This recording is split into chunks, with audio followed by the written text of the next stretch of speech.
이번 시간에 학습할 내용은 정부 지원 사업 동향을 확인하고 분야별 지원 사업 현황을 살펴본 후 참여 가능 정부 지원 사업을 함께 살펴보도록 하겠습니다.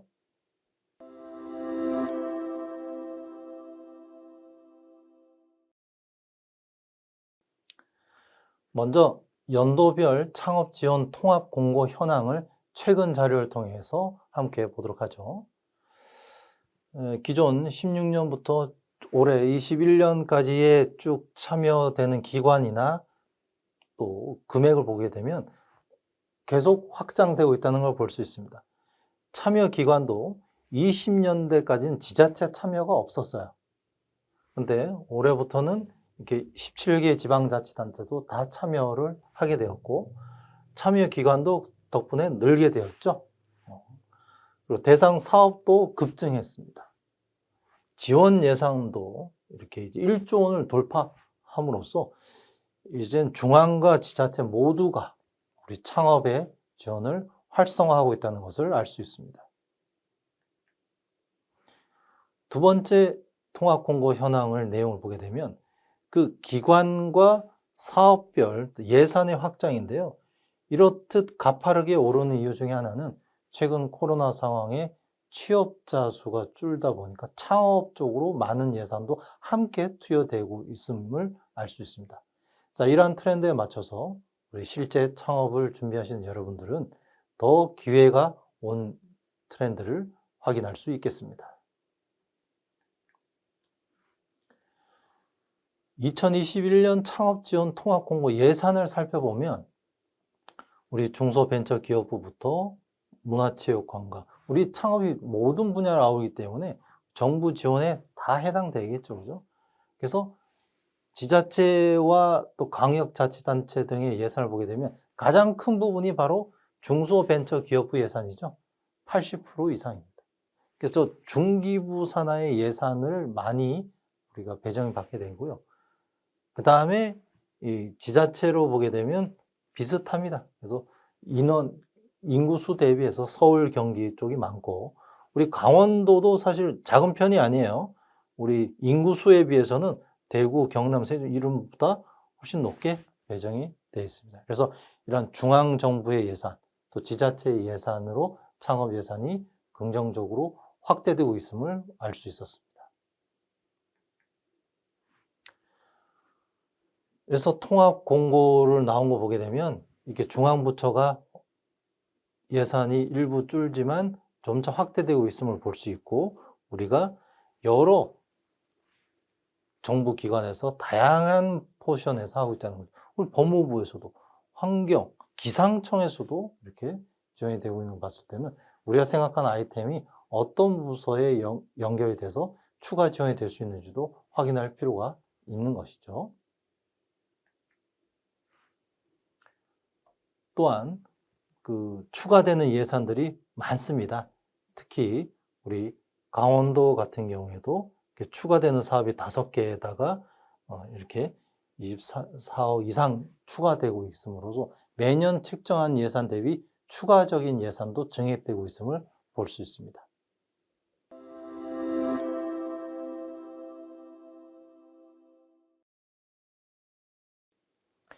분야별 지원 사업 현황을 구체적으로 한번 예시로 가져와 봤습니다. 먼저 신사업 창업 사관학교라는 것이 있는데요. 가장 최근에 있었던 내용을 제가 보여줍니다.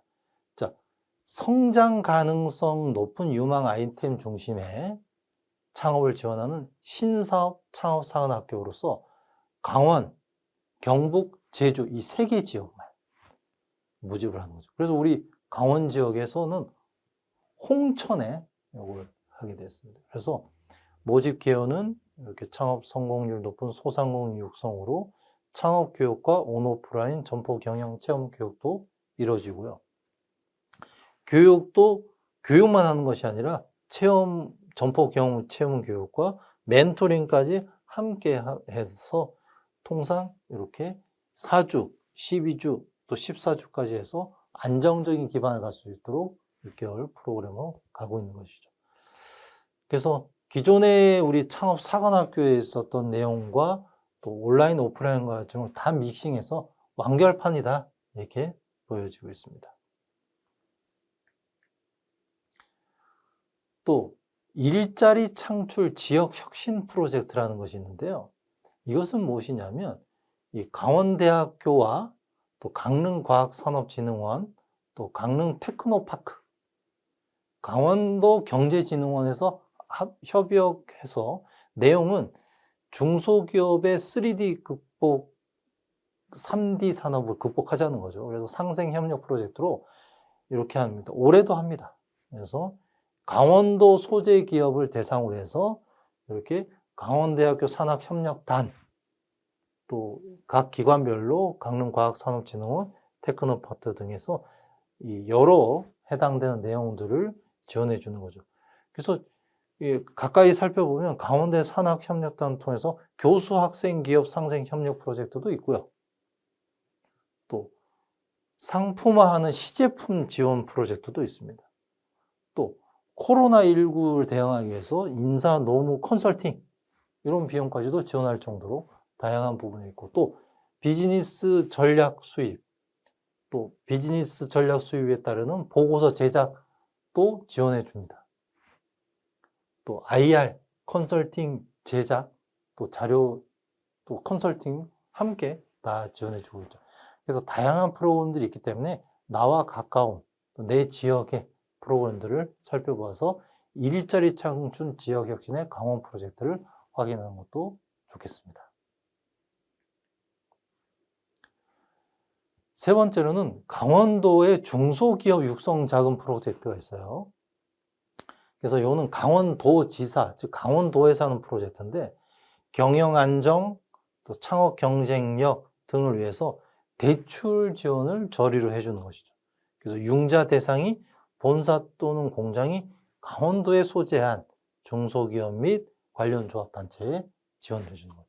그래서 이것이 바로 아까 살펴봤던 지자체 지원 창업 프로그램이 되는 거죠.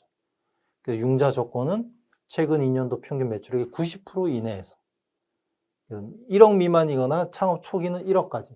사실 이거 작은 금액이 아니에요. 그래서 이 지원 대상이 제외되는 대상은 요걸 조심해야 돼. 그럼 혹시라도 세금을 체납했다, 그럼 제외됩니다.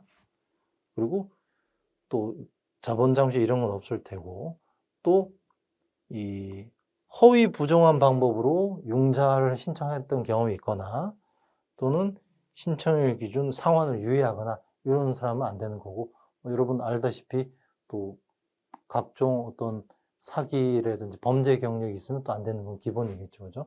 이런 것들을 통해서 융자 한도를 설정하게 됩니다.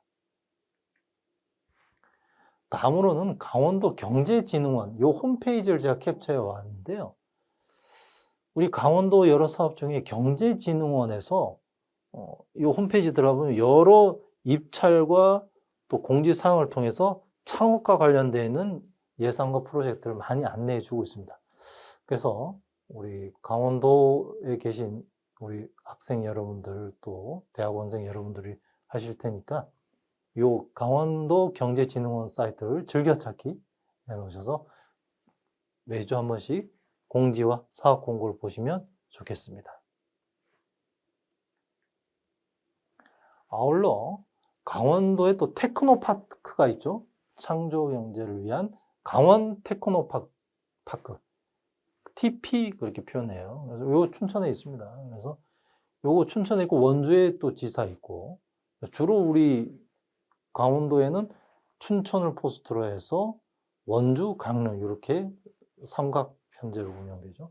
이 홈페이지도 보면 벤처 펀드를 결성을 해서 또 드론 뭐 이런 것들하고, 또 우리 강원도의 원주를 드론 자유구역으로 설정이 되어 있죠. 그러니까 드론을 내가 하고 싶다면 마음대로 할 수가 없어요. 여러 우리 국가 기관 산업이나 또 여러 중요 용도가 있는 곳은 못하게 되어 있죠.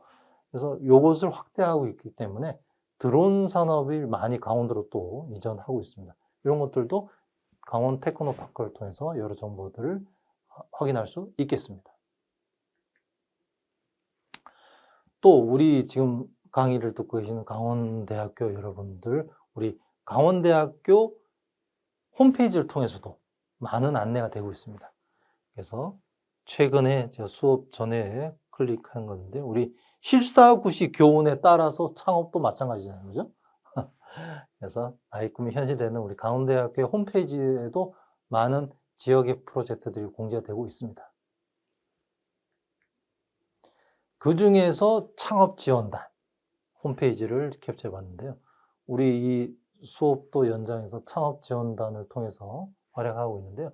이 창업 지원단의 여러 특화 프로그램, 기본 프로그램, 커뮤니티를 통해서 또 여기 밑에 잠깐 언급이 됐지만 지역과 함께하는 탄탄대로 프로젝트 매달 있습니다. 이렇게 하고 또 이런 공모전이나 경진대회를 통해서 현재 기준으로 그래서 뭐 홈페이지를 통해서 여러 플랫폼들 확인하시고 도움이 되는 사이트로 활용하시기 바라겠습니다. 지금까지 살펴본 분야별 지원사업 현황을 국고 보조금을 통해서 영상을 학습하는 시간을 함께 진행하시죠.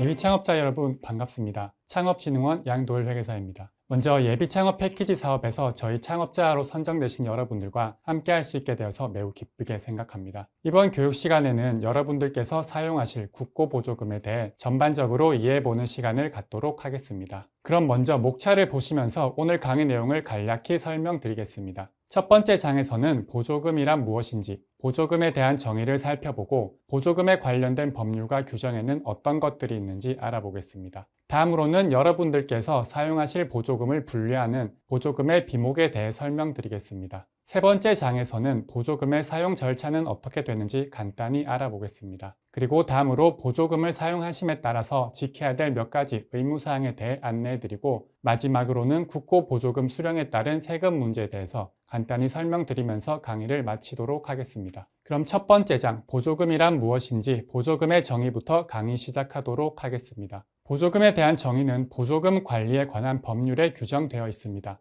좀 내용이 길지만 제가 빠르게 한번 읽어보도록 하겠습니다. 보조금이란 국가 외의 자가 수행하는 사무 또는 사업에 대하여 국가가 이를 조성하거나 재정상의 원조를 하기 위하여 교부하는 보조금, 부담금, 그 밖에 상당한 반대급부를 받지 아니하고 교부하는 급부금으로서 대통령령으로 정하는 것을 말한다 라고 규정하고 있습니다. 법률상에서는 이렇게 정의하고 있지만 아무래도 법조문 문구를 그대로 가져오다 보니 문장이 좀 복잡하고 한눈에 들어오지가 않기 때문에 예비 창업자 여러분의 상황에 맞게 좀 더 간결하게 요약해서 설명드리도록 하겠습니다. 보조금이란 국가가 예비 창업자 여러분들의 성공적인 창업시장 안착을 위해 반대급부를 받지 않고 지원해 드리는 자금입니다 라고 이해해 주시면 되겠습니다. 기업이라는 조직은 아시다시피 국가 경제에서 아주 중요한 역할을 합니다. 그래서 그 기업의 시초라고 할 수 있는 바로 여러분들, 예비 창업자 여러분들께서 사업을 시작하시는 단계에서 조금이나마 도움이 되고자 하는 마음으로 보조금을 지원해 드리고 있습니다. 그리고 여러분들께서 보조금 사업을 수행하시다 보면 사업비라는 용어를 많이 들으시기도 하고 또 많이 사용을 하시게 됩니다. 사업비 또한 보조금과 비슷한 개념으로 창업 지원 사업 추진을 위하여 정부가 창업 기업에게 지급하는 자금이다 라고 규정되어 있습니다. 따라서 여러분들이 이해하실 때는 사업비와 보조금은 같은 개념이다 라고 생각하셔도 무방하겠습니다. 그럼 다음으로 보조금의 지원 흐름에 대해 간단히 설명드리겠습니다. 저희 창업진흥원은 중소벤처기업부, 즉 중기부의 산하기관입니다. 따라서 중기부에서 전담기관인 저희 창업진흥원에 예산을 배정하고 그 예산으로 저희가 주관기관에 보조금을 지급합니다. 그러면 다시 주관기관에서 여러분들에게 보조금을 지급하게 됩니다. 주관기관에는 여러 기관들이 있지만 몇 가지 예를 들면 창조경제혁신센터, 벤처기업협회 같이 비영리 기관들이 주로 많고 주관기관은 창업자 여러분들께서 사업비 지급 신청과 같이 사업비와 관련된 행정 처리를 하실 때나 창업 관련 교육 등 여러분들께 직접적으로 많은 도움을 드리고 있습니다. 다음은 보조금에 관련된 법률과 규정에는 어떤 것들이 있는지 알아보겠습니다. 먼저 보조금 관리에 관한 법률과 기획재정부에서 공고한 국고보조금 통합관리 지침이 있습니다. 이 두 가지는 보조금에 대한 광범위하고 일반적인 사항을 규정하고 있기 때문에 창업자 여러분들께 직접적으로 적용되는 경우는 많지 않습니다. 따라서 이 두 가지에 대해서는 숙지하고 계실 필요까지는 없다고 생각이 되고, 그리고 중기부에서 공고한 창업사업화 지원사업 통합관리 지침이 있습니다. 말이 너무 길기 때문에 앞으로는 중기부 통합관리 지침이라고 하도록 하겠습니다. 그리고 마지막으로 저희 창업진흥원 규정인 예비창업 패키지 세부관리 기준이 있습니다. 줄여서 세부관리 기준이라고 하겠습니다. 특히 창업진흥원 규정인 예비창업 패키지 세부관리 기준은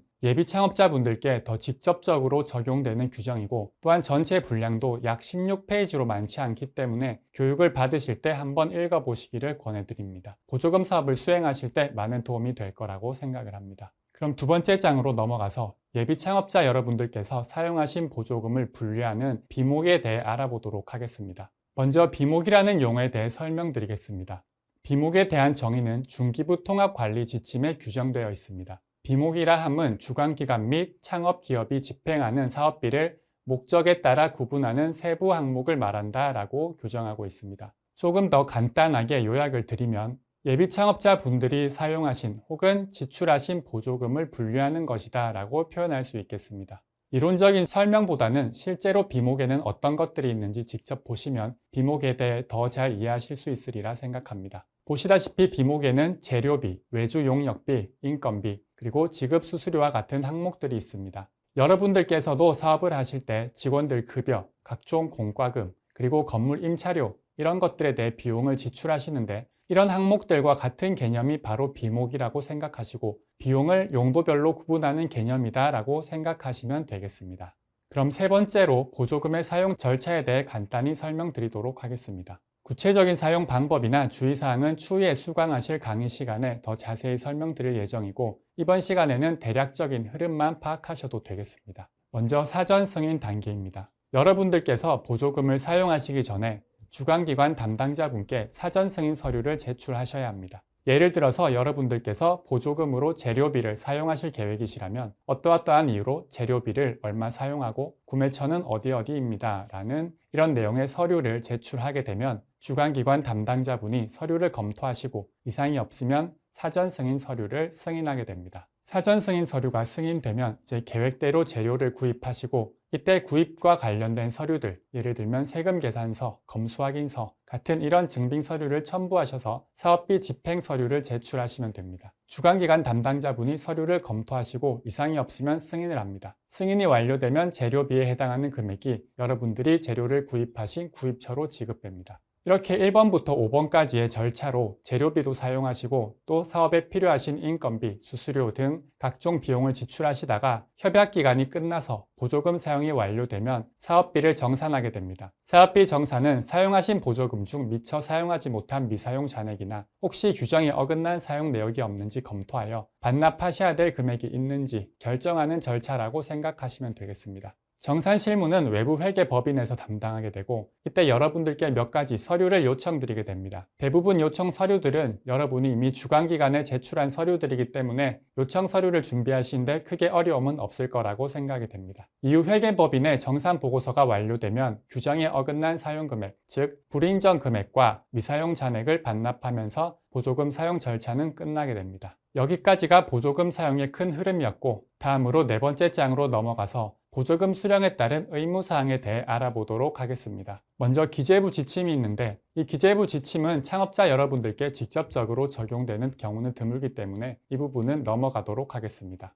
다음으로 중기부 통합관리 지침이 있는데, 저희 창업진흥원 세부 관리 기준과 중복되는 내용이 주로 많아서 이 부분은 제60조 창업기업의 의무만 한번 빠르게 읽고 넘어가도록 하겠습니다. 첫 번째, 창업기업은 협약 종료 후 5년간 전담기관의 이력 성과 조사 등에 필요한 제반 요청사항에 성실히 응하여야 한다. 두 번째, 사업지원금 사용 실적을 증명할 수 있는 증빙 서류 및 장부를 협약 종료일로부터 5년간 보관하여야 하며 총괄기관장 또는 전담기관장이 해당 자료를 요구할 경우 제출하여야 한다라고 규정하고 있습니다. 여러분들께서 사용하신 보조금과 관련된 증빙 서류와 장부를 잘 보관해 주시고 혹시 추후에 자료 제출을 요청받으시면 잘 제출해 주시기를 부탁드리겠습니다. 다음으로 창업진흥원 규정인 예비창업 패키지 세부관리기준상 창업기업의 의무에 대해 살펴보겠습니다. 이번에는 하나하나 찬찬히 읽어보면서 설명드리도록 하겠습니다. 제41조 창업기업의 의무입니다. 선정된 창업기업은 관련 법령, 지침, 관리 기준을 준수하여야 하고 다음 각 호의 업무를 성실히 수행해야 하며 이를 이행하지 않을 시 전담기관 또는 주관기관은 제재 조치를 취할 수 있다. 첫 번째, 창업기업은 사업계획서에 명시된 사업화 목표 달성을 위해 사업계획을 성실히 이행하여야 한다. 이 규정은 말 그대로 여러분들께서 사업을 신청하실 때 작성하신 사업계획서에 따라 사업을 수행하셔야 한다는 내용입니다. 두 번째, 멘토링을 진행하여야 한다. 창업자 여러분 각각에게 전담 멘토분들이 매칭이 됩니다. 전담 멘토분들은 경영에 대한 많은 지식과 경험을 갖추신 분들로 여러분들의 창업 활동에 많은 도움과 조언을 주시는 분들입니다. 그래서 이런 멘토분들과의 멘토링을 통해 좀 더 창업 활동에 도움이 되었으면 좋겠다라는 취지로 만든 규정입니다. 규정을 보시면 규정상 대부분의 문구들이 다소 딱딱하고 때로는 좀 고압적으로 들릴 수도 있는 말들이 많지만 그 취지를 살펴보면 저희가 강압적으로 어떤 의무사항을 요구하기 위한 게 아니라 어떻게 하면 예비 창업자 여러분들 사업에 조금이라도 더 도움을 드릴까 하는 그런 고민 끝에 그 내용을 적어 놓은 것들입니다. 다만 규정이라는 공적인 문서이다 보니 표현이 좀 딱딱하고 종종 불친절하게 들릴 수는 있지만 저희 속마음은 그게 아니라는 점 참고하셔서 규정을 읽으시면 이해하시는 데 많은 도움이 될 거라고 생각합니다. 세 번째로 창업기업은 사전교육, 역량 강화 교육, 심화 교육을 협약기간 내 이수하여야 한다라고 규정하고 있습니다. 지금 받으시는 교육은 사전교육이고 앞으로 협약기간 동안 역량 강화 교육과 심화 교육도 잘 이수하시기를 바랍니다.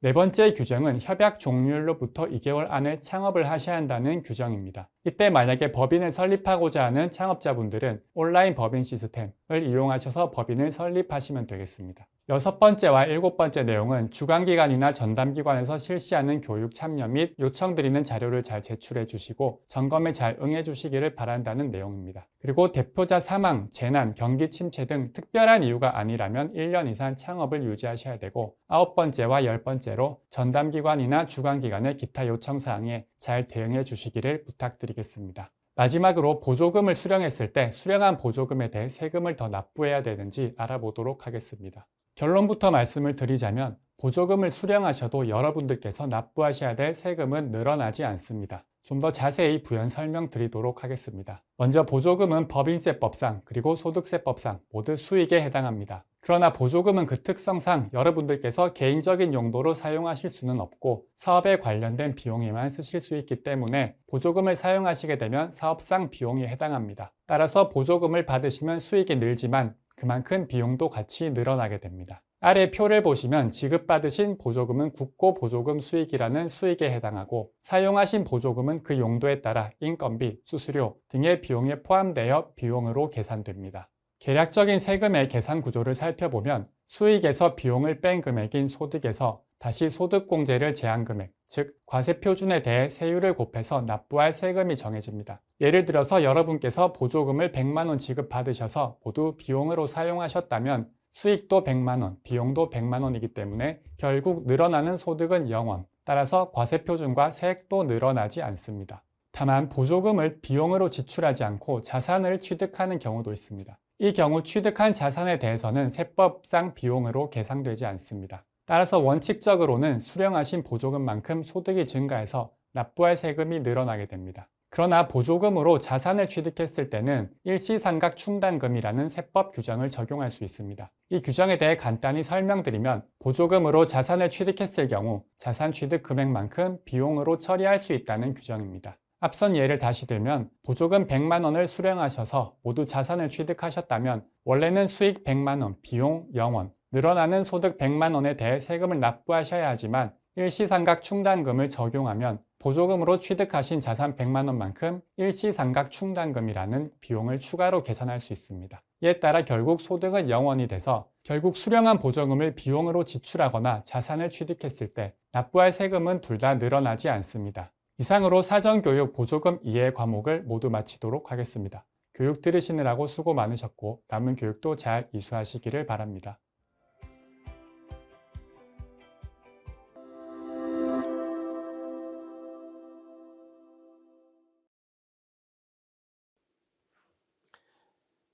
참여 가능한 정부 지원 사업을 핵심 요약으로 말씀드리겠습니다. 먼저 우리 청년 여러분들 할 수 있는 예비 창업 패키지인데요.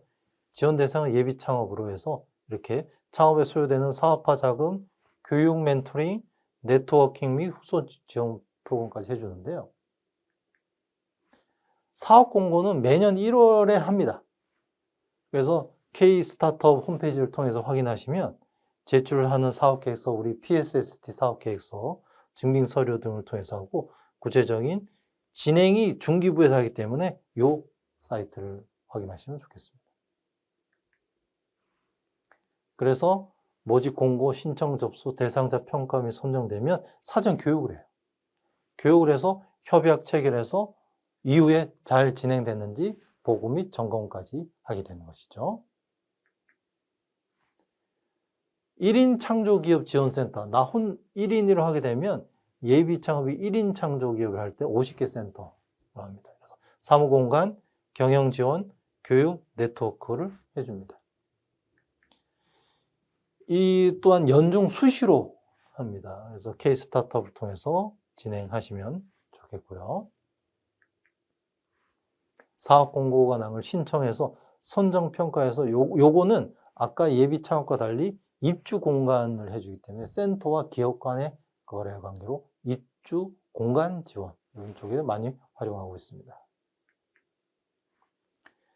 다음은 콘텐츠 스타트업 창업 유성인데요. 지원 대상이 콘텐츠를 예비 창업하는 3년 이내 스타트업들.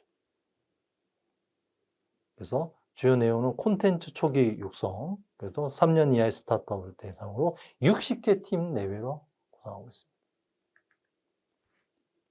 그렇게 하고 이제 지원 내용도 뭐 여러 멘토링, 마케팅, 홍보 등 다양하게 하고 있겠죠. 사업 공고는 매년 3, 4월에 해요. 그래서 요거는 홈페이지가 다르죠. KOCCA 홈페이지 요걸 통해서 지원하시면 되겠습니다. 문화체육관광부를 통해서 콘텐츠, 문화 콘텐츠라서 그렇습니다. 사업 공고가 나면 접수해서 평가해서 프로그램 운영도 하고 잘한 팀에게는 포상도 하게 되죠. 네 번째, 소상공인 사관학교 사업계획을 보시면 이론교육, 점포경영, 상품화 지원, 창업자, 아까 봤던 우리 홍천에 두는 이런 소상공인 사관학교 등도 운영이 되고 있습니다. 사업 공고는 매년 2번씩 뽑아요. 그래서 상반기는 1월, 하반기는 5월 이렇게 하고 있으니까 신사업 창업사관학교 홈페이지 newbiz.sbiz.or.kr을 확인하시면 좋겠습니다. 마찬가지로 이렇게 공고 이후에 이론 및 점포 교육과 사업화 지원까지 되고 있고요. 다섯 번째로 생활혁신형 창업 지원도 소상공인 예비 창업자 중에 생활혁신형 창업자를 발굴해서 성공불융자를 해서 최대 2천만 원까지. 그래서 성실한 실패, 저 열심히 했는데 외부 환경 때문에 못했다 하더라도 상환을 면제해주는 실패를 최소화하는 것이죠. 이것은 매년 2월부터 예산 소진 시까지 때문에 빨리 소진됩니다. 그래서 이게 초창기에 초년월에 해야 되겠죠. 그죠? 생활혁신형 아이디어 톡톡 통한 온라인 신청이 가능하겠습니다. 사업 공고가 나면 매월 신청 접수해서 멘토링을 통해서 사업화 지원이 되겠습니다. 그리고 이제 해외로 가게 되면 K 글로벌 빅데이터 스타트업 지원도 해줘요. 그래서 빅데이터 기반한 예비 창업자, 신규 비즈니스 개발 이렇게 해서 작업 공간, 인프라, 클라우드 기술 교육까지 해줍니다. 매년 3월 중에 공고가 나고요. 이 사이트는 kbiz.kr을 통해서 신청하게 했고요. 지원 절차도 이렇게 해서 사업화 기술 자원을 해주고. 다음 초기 창업 패키지는 창업 3년 이내 기업들 대상으로 사업화 자금과 초기 창업을 하는 특화 프로그램으로서 실증 검증, 투자 연계, 멘토링을 해주는 프로그램 되겠습니다. 이 또한 사업 공고는 매년 1월에 시작되고요. K-스타트업을 통해서 확인할 수 있습니다. 사업 공고가 나면 신청 접수를 해서 요거는 선정평가는 저 같은 심사위원들이 평가를 해요. 해서 사업화 지원 자금까지 지원해 주게 됩니다.